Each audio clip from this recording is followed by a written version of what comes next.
kata WHO, stevia itu bahaya. Bener gak sih?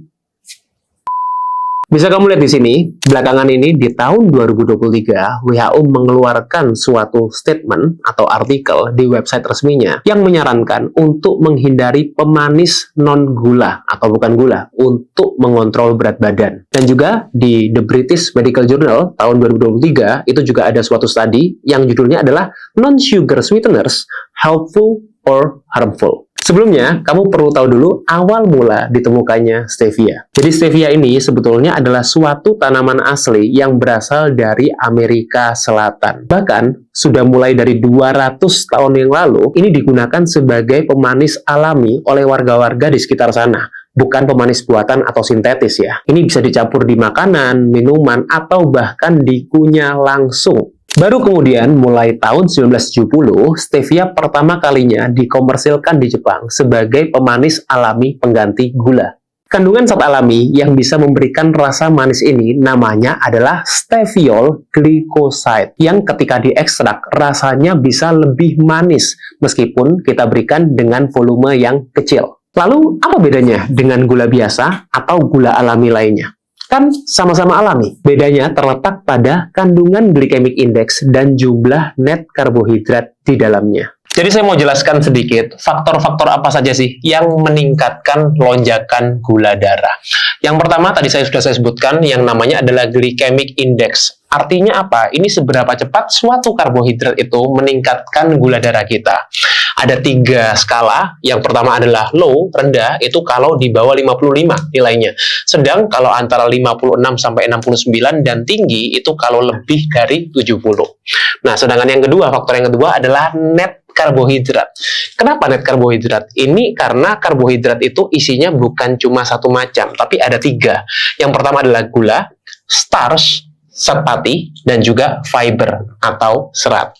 Nah, jadi artinya net karbohidrat adalah jumlah suatu karbohidrat, ya jumlah total karbohidrat dari semua bahan-bahan ini selain dari serat. Jadi misalnya kalau ada serat, ini seratnya diabaikan, jadi total karbohidratnya berapa?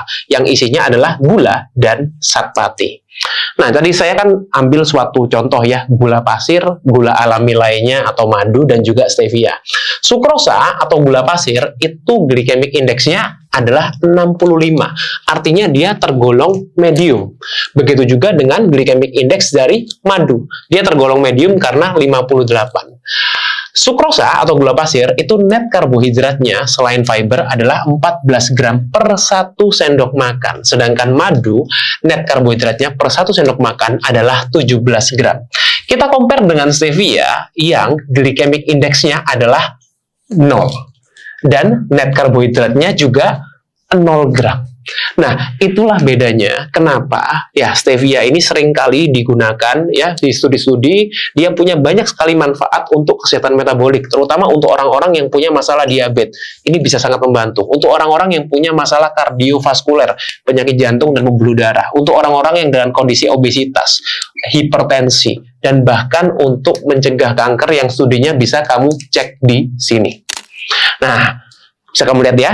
Nah, tapi meskipun yang namanya stevia ini sangat aman, baik untuk kesehatan, tetap jangan di-abuse. Karena apapun yang baik, kalau kita konsumsinya terlalu banyak, jadinya nggak baik. Berdasarkan studi, batas konsumsi stevia yang baik adalah untuk stevia ekstrak ya, ini adalah 12 mg per kilogram berat badan.